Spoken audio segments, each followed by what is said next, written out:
the assembly is illegal. Sometimes it can be illegal assembly where people become unruly. You ask for permission, we allow you to assemble. You say you are supposed to operate like this. Then you decide to do the whole things.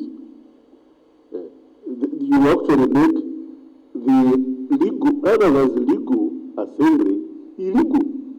You make it unruly. So when it's unruly, what should the police do?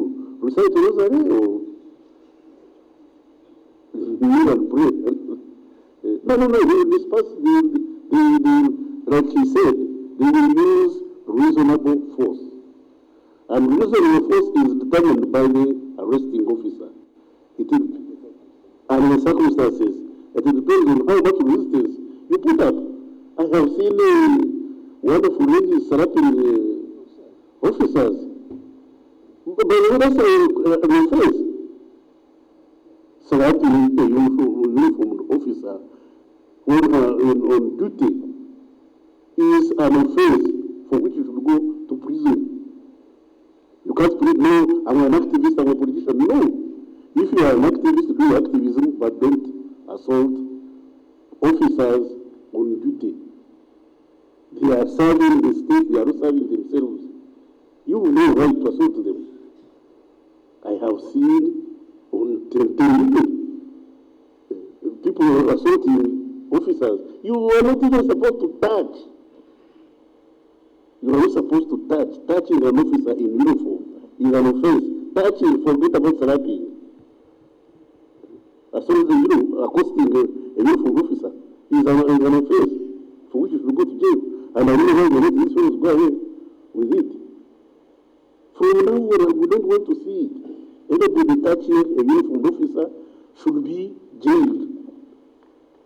We can't run a country where it is in one of the this. Behave yourselves, and then we shall tell the police to behave themselves. If you are police, if you behave yourself and you conduct yourself in another manner, and the police officer calls you, we shall hold the police officer accountable and dismiss him or her from the force. But when you accost them now, what happens? That's the problem. There is Kinyarwanda fellows you are talking about, those who speak Kinyarwanda. There are many versions of Kinyarwanda. There is the Kinyarwanda spoken in Burundi. There is the Kinyarwanda spoken in Rwanda. There is the Kinyarwanda spoken in the southeast Ankole. There is the Kinyarwanda version of Fundara. There is the Kinyarwanda version of Masisi. Masisi, this is Congo, Eastern Congo. You know, so how do you know tell the difference? Eh? You're what? You're from Congo. You don't know the name in Congo. There are the in Congo. There are the in Congo, this was of Masisi, there are the ones of Fizi, there are the Bavanimwe, there are the in Congo. Now, when you say they are in churches, what do you do in churches? They do the churches. Now you go and fight with God about teacher, my friend. I don't want to. Please, when you start attacking God in churches, don't involve me. Please, I don't want to fight with somebody.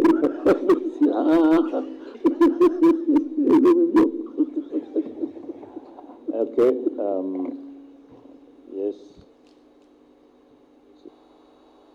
Actually, it's the government which thinks those border posts are illegal.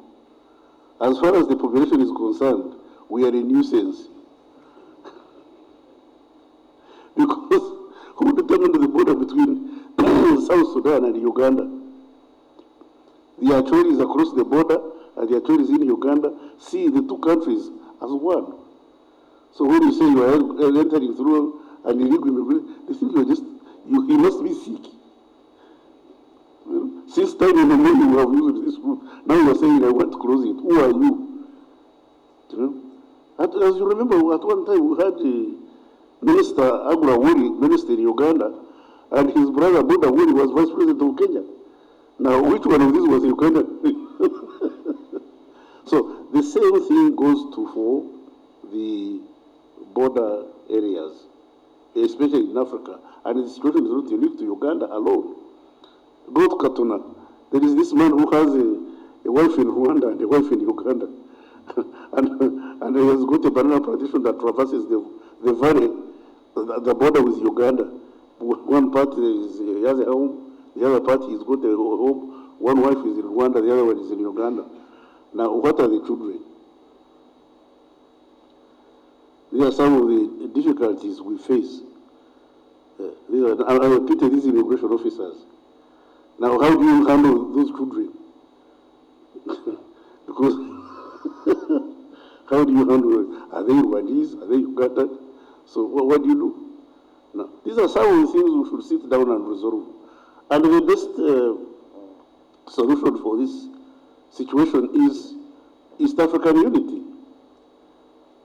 East African unity. We've been crying to the skies that we should abolish these borders which were imposed by foreigners, which of you people had their forebears in the Berlin Conference. There was somebody sat in Berlin, took a map and drew a line. Now you find there are Ugandans of Rwandese origin. There are Ugandans of Acholi origin, of Franco Sudanese origin. There are Ugandans, these West Nilers. One day West Nile was in Congo, and following day it was in Uganda. There are Ugandans of Rwandese origin in Southeastern Korea, who are more Ugandan than Ufunga. When the border was drawn, these Gasatura, Kanga, and so forth, they were in Uganda. That you come and say, you are not Ugandans, you are Rwandese, your names. But Ufunga came in 2010, I mean in 1910. So the Kawasis and this place where we had elections, those are less Ugandan than the ones of Southeastern Korea. When we come to immigration, they say, you are Rwanda. Now, where do they go? These ones have never lived in Rwanda. They don't know anything about Rwanda. The border was drawn, they were put in Uganda. When they come to my friends here, well, first of all, don't speak Runyankore. They are from Angola, they don't speak Runyankore. They are .com. They say, you don't speak Runyankore, but you who is interviewing me, you don't speak it either. You are speaking a language similar to Runyankore or Acholi, but like if you went to bus park here, if you went to this tax park here, and you got somebody who lived in Uganda 50 years ago, and he resurrected and went to tax park here, would this person think we are in Uganda? The kind of language you speak in tax park, I don't even understand it. They speak, I don't know where it's Uganda, where it's Ruyai. These people who speak Ruyai, they are Kosakabira. So when Kosakabira comes to immigration now, where do you place them? Those are some of the challenges we face, and we have been educating these immigration officers to ensure that they are able to see through these processes and handle Ugandans appropriately. Secondly, I want to ask you one question. You say Otafiire, with his 50 chicken and 20 goats, is a Ugandan. He votes. Voting means I'm concerned about the affairs of Uganda. Then you get a lady like Amina, who has invested close to $1 billion in Uganda. And you say, no, you can't vote. Hey, who has more concern about the welfare of Uganda? Is it Otafiire who can drive his goats to Tanzania and go away? Or Amina, who has investment in Uganda she can't remove? Who is more interested in the stability, safety and stability of Uganda? This person who has $1 billion worth of investment, or Otafiire who is just drinking waraji and eating potatoes and running around with his goats. So that's also important. As a country, we should start thinking about it. You've seen this gentleman, Elon Musk, who was very influential in the elections in the United States. The man is a South African. The man is originally South African, but he's the most influential element. He was the most influential element in the elections in the United States. The FBI director designate, I'm told, is a Ugandan. Yes, his parents were just from here. He's now FBI director designate for Uganda, for United States. So we should also start learn to think outside the box. As far as citizenship is concerned, we should also start thinking outside the box. We people in Uganda here, sometimes we don't even think within the box. They don't think when the box becomes a problem, think outside the box. If you can't think within it and outside, just remove the box.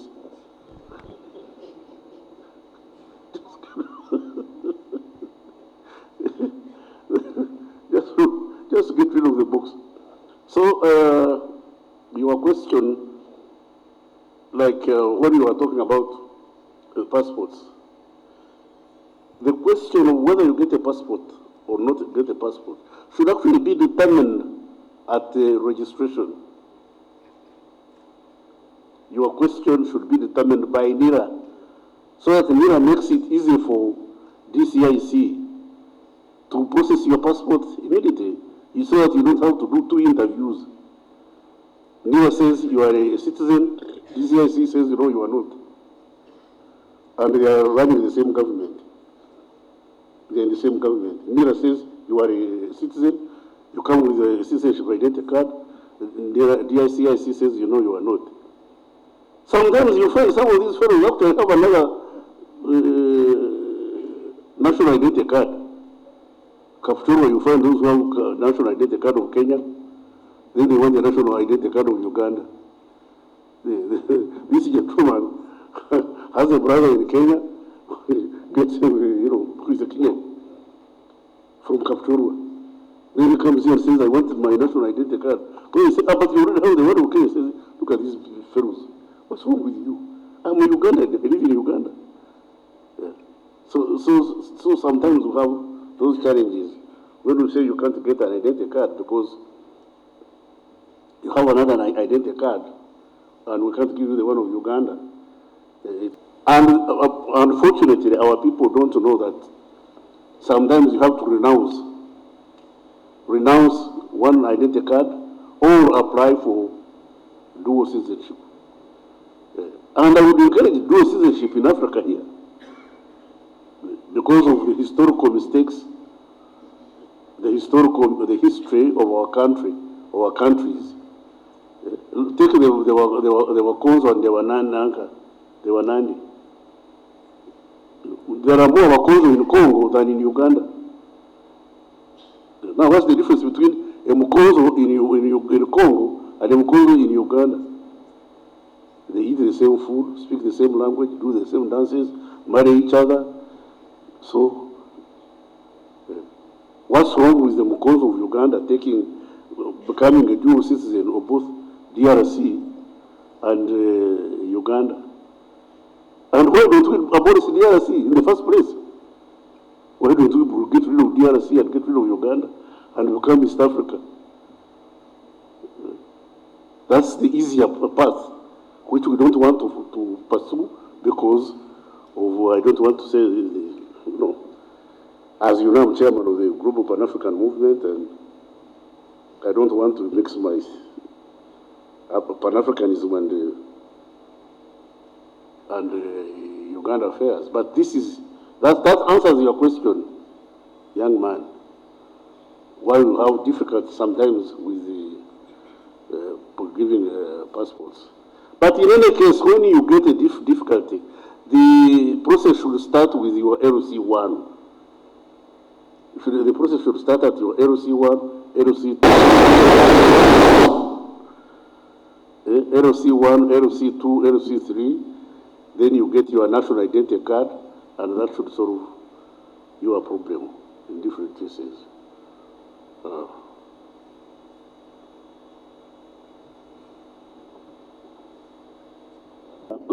Oh, sorry. The case of Bavanimwe means those who come from the same womb. That is supposed to be Banyarwanda. Now, unfortunately for the Banyarwanda, like I told you, that Uganda is of Rwanda's origin. Uganda is of Rwanda's origin. When the border was drawn, were included in Uganda. These are mainly in southeastern Kore, parts of Isingiro, parts of Wampara, parts of Kajara, even parts of my own area, Igara, Rujumbura, this Rujumbura, Chinchizi. These were Rwandese, Banyarwanda, who when the border was drawn, were included in Uganda. These have never been Banyarwanda, they are Ugandans, but they speak Kinyarwanda. Like the Wakonzo speak Rukonzo and they are Ugandans.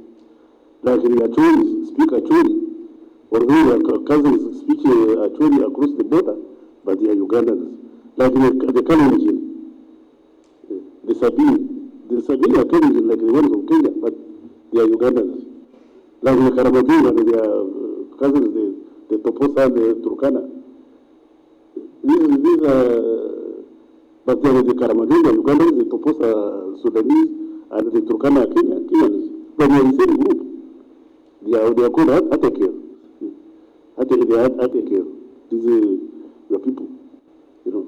So but for the particular case of the Bavanimwe, when there were two or three waves of people who ran away from Rwanda because of the political instability. There are those who migrated normally from Rwanda and came to Uganda after the demarcation of the border.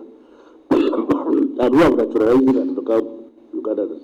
There are those who came around in 59 and then recently, you know, and they integrated with the communities. They were integrated with the communities. Like, you go to Namtamba now, you don't know who is a Muganda in Namtamba and who is not a Muganda. Namtamba has become the United Nations of Uganda. Even Kampala here, you know, there are people who have come from other areas and they have integrated with Ugandans. There is been intermarriage, there is been, you know, but people keep their language. There are quite a lot of Baganda here, I know, whose parents are from, one is from Burundi, the other one is Buganda, and I know Ugandan.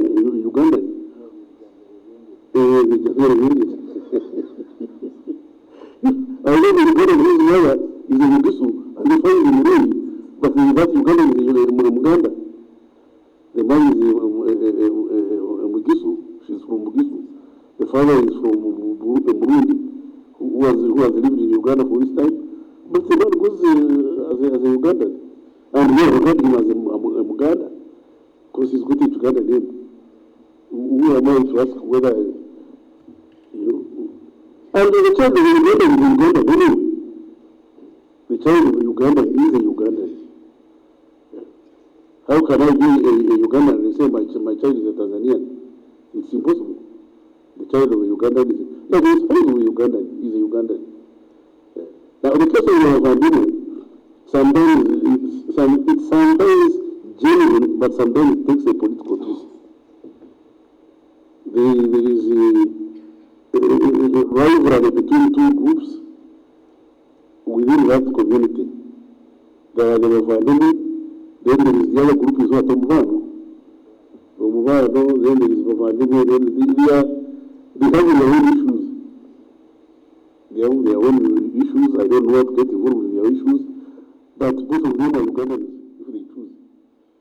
Both of them are Ugandans, so I don't know who is who. And and regard them as Ugandans. Unless somebody specifically proves that none of your parents is a Ugandan. And in any case, there is an appeal process. There is an appeal process. When they deny your passport, you appeal to a higher, you go to see the director. When the director, it starts with the committee, then there is a director, then you appeal, then it comes to us, then we send a committee to go and investigate, to find out who exactly you are. Then it finally comes to me, and most of the times you find we say, no, this is Uganda. There are very many cases. The minister myself, we say, no, these are Ugandans from Southeastern Congo. For us, we don't have Bavanimwe and what, no. They are just Uganda. They are human beings who happen to be black and speak some language, For a human being, and I can tell you where you came from and make you a citizen. It's a bit criminal. But there is that conflict between the two groups, and I don't want to be involved in that conflict. Times, I demanded that all those cases should be brought to me, and we determine it. These are people who are mentally challenged, people who are mentally challenged, people who have issues, who can't go to jail. Because like one time, the then DPP Justice Shivita was going to court against somebody. Then I told Justice Shivita, I think you are going to prosecute somebody who is who is innocent. And he said, no, we must take this person to court. I said, you go to court and ask the judge to examine this person's capacity to defend himself or herself. And if he or she doesn't do A, B, C, D, then you come and give your boo. Now when he came back, he said, I didn't know you were reading. So he dropped the case. I said, you are prosecuting somebody who is innocent, who doesn't know what you did. So these are the characters who actually pass the court process. They pass the court process before you know that they have a problem. Then you discover these fellows cannot be kept in jail because they're actually innocent. They are just mentally challenged. Those are the persons we are talking about. And maybe to enforce the minister on the police numbers. Every citizen deserves justice.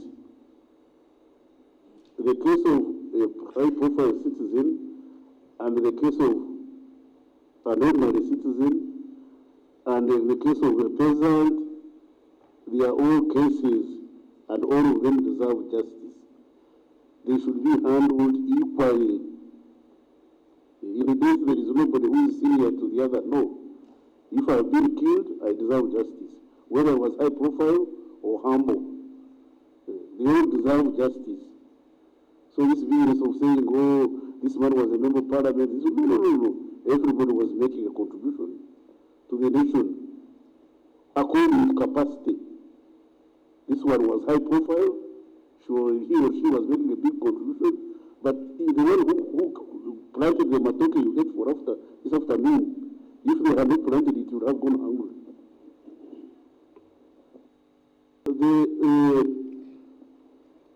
First of all, the matter is in court. There is a witness that's handling that matter. What I can tell you is that the Uganda police was not involved. The Uganda police was not involved, and I have not heard that it was consulted. So, there is a witness handling that matter, and the matter is in court. Why don't you wait for the logical conclusion of the matter? Then you can say whether Uganda was embarrassed, because you are now the complainant, the judge, and the prosecutor. You conclude the matter before the matter has been I think you're expressing opinions. There is no matter of fact. There is no matter of fact as far as the standing of Uganda is concerned, because two are your opinions. Wait for the matter to be concluded, then you address the agency which was involved. This is the time of the elections. It's called the Electoral Commission. The National Electoral Commission.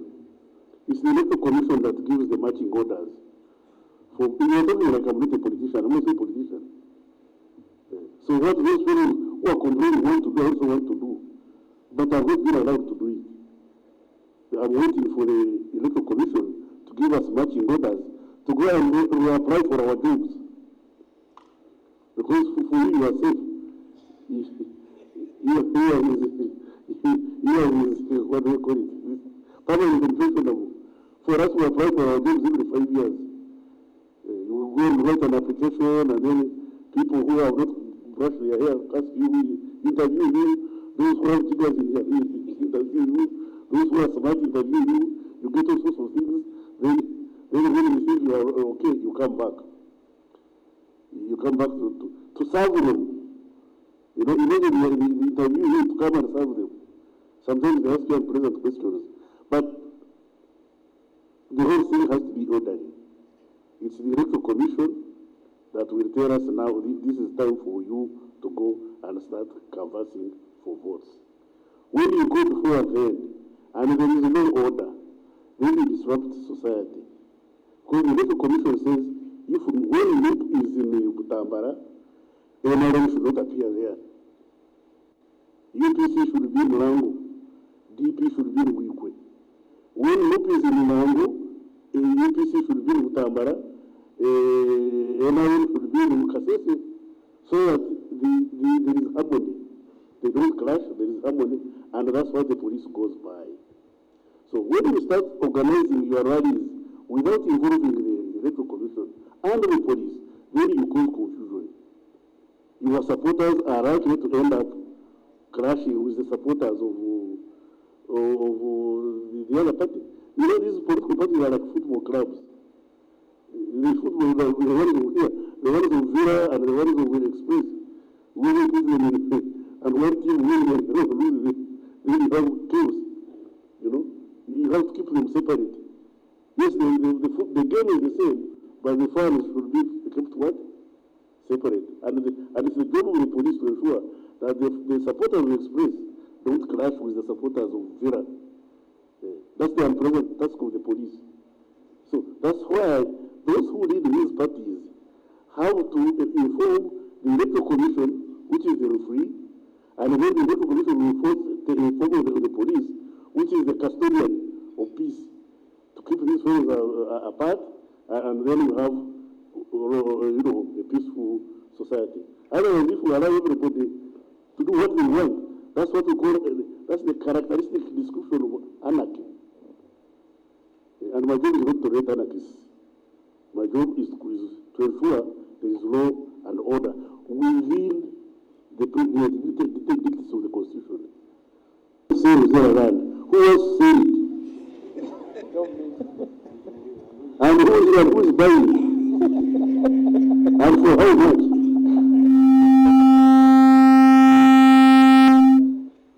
Who is saying Rosella?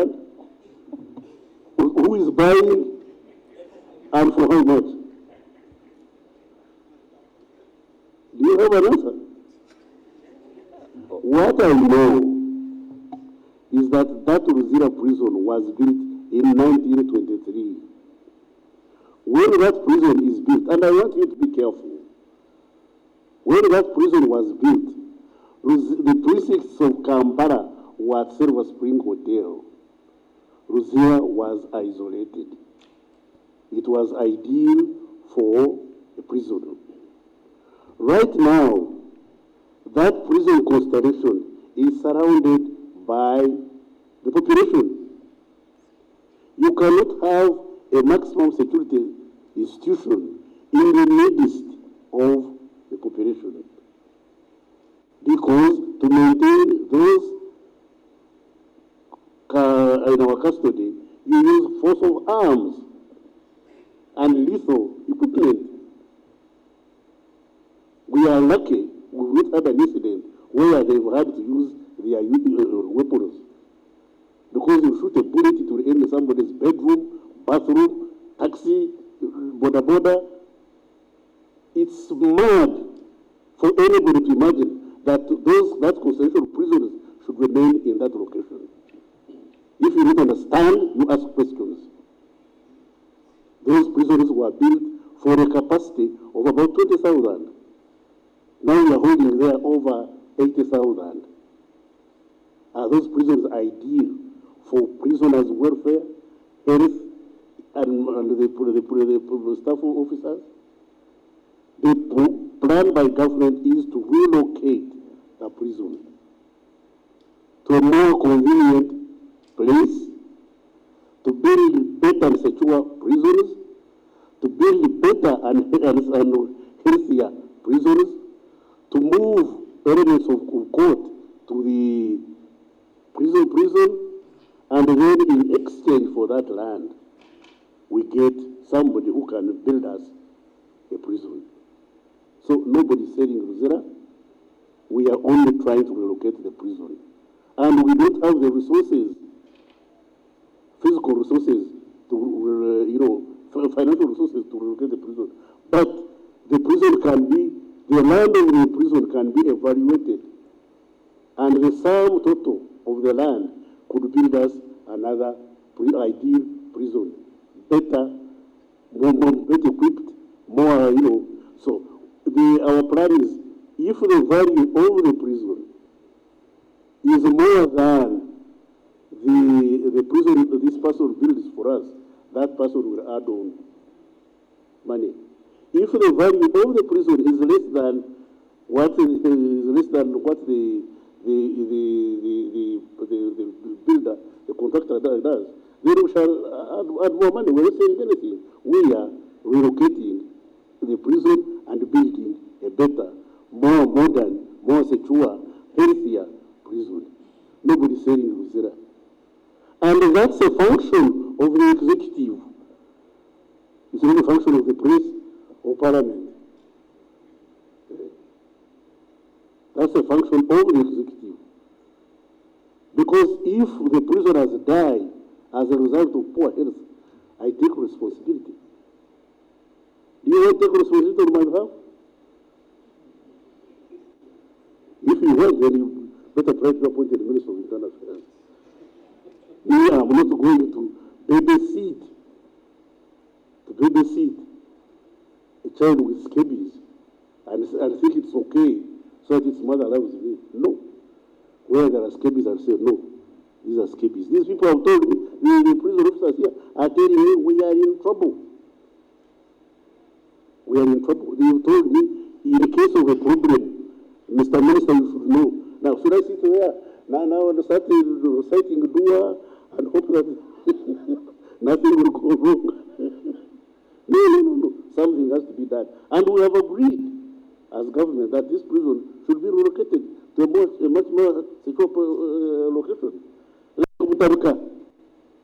You remember when I was Minister for Lands? Do you recall? I said Butaruka, the location of Butaruka is no longer ideal for mental rehabilitation. That Butaruka is no longer ideal for mental rehabilitation. It should be relocated. Because you can't have a mental asylum in the middle of discourse and, that's no. Some of you, why don't you sometimes evaluate what you're saying? You ask questions. Why don't you? Come on, mambo bwana. Tafadhali uliza. Come on. This is not rocket science. This is not rocket science. Just common sense. I thank you.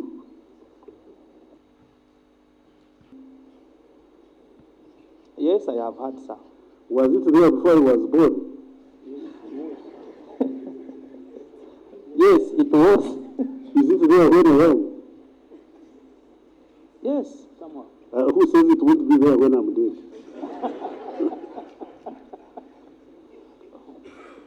In Karamoja, cattle rustling is a pastime. When you tell the Karamojong you are stealing cows, they say, no, we are rustling. You know, you see, the problem is the past governments, and to some extent ourselves, we've looked at cattle rustling from the criminal aspect of the phenomenon, not the social aspect of the phenomenon. Let me tell you, I am a Munyankore. Have you ever heard of the word Okunyaga? Okunyaga is cattle rustling. Wanyaga, Okunyaga, in Munyankore means rustling. We were cattle rustlers only yesterday. It's because we have psychologically, socially abandoned that method of cattle rearing, where you would have other people's cows mixed with your own. You now keep other people's cows away from your own so that they don't bring disease. But if we are still communally grazing, we would still be hustlers. That's point number one. Number two, Karamoja does not live in isolation. We've done our level best to secure the Karamojong. Stop rustling, stop movement and so forth. Disarm the Karamojong. We've disarmed. But how their neighbors, the Toposa, disarmed. How the neighbors, the Turkana, disarmed. How their neighbors, the Dinka, disarmed. So we take away their arms, but the arms still get the place. We no longer have the massive cattle rustling there used to be. It's now actually it's no longer rustling, it's now stealing. And the army has built the what do you call it? There is a very good word. What do you say? Control the ground. The army and the police have controlled the ground, so that what used to be massive cattle rustling has now become trickle cow stealing. And now that's why we recover the guns, disarm the Karamojong. We're aware that their neighbors have not disarmed. We're aware that sometimes we have gaps in recovery. Karamojong is a big area, you know. So do you need the involvement of East African community if you must? Vivendi, for water and pasture. Because sometimes their area becomes very dry and it's uninhabitable. So we said, in those circumstances, you can come up to here, in this manner, under this control, under this arrangement, under this regime.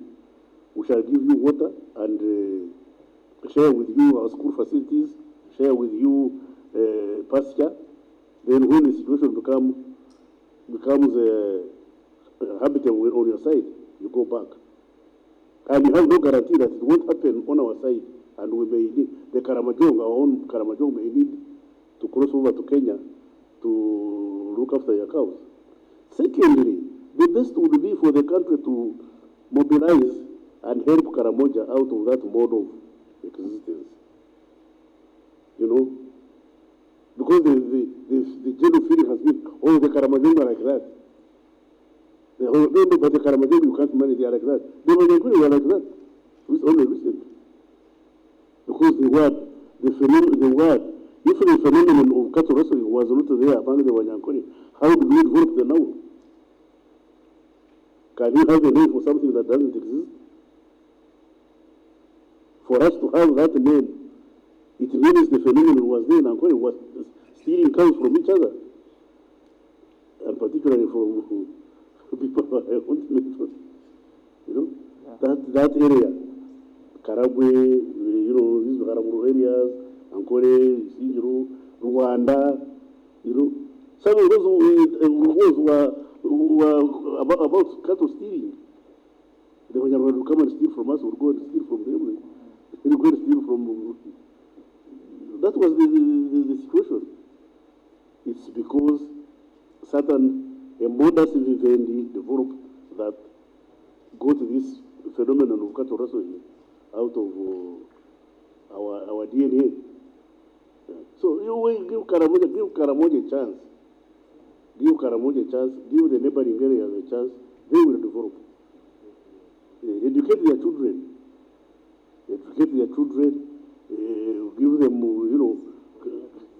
alternative livelihood, give them cattle that will not survive rustling. Can you rust and cows now? First of all, they will not move. Yes. These are cows. Chasing cows is like chasing pigs. They don't move. But the Karamoja cows now run 50 kilometers a day, which the Angora cows can't do. So what you do is, let's try getting some of these breeds which can't be wrestled, mix them with the Karamoja cows, and then we'll see if we could not sort out the problem of Karamoja. It will take time. The problem of Karamoja will take time. But the problem of Karamoja is basically social. It's changing their sociology, their outlook to cattle rearing.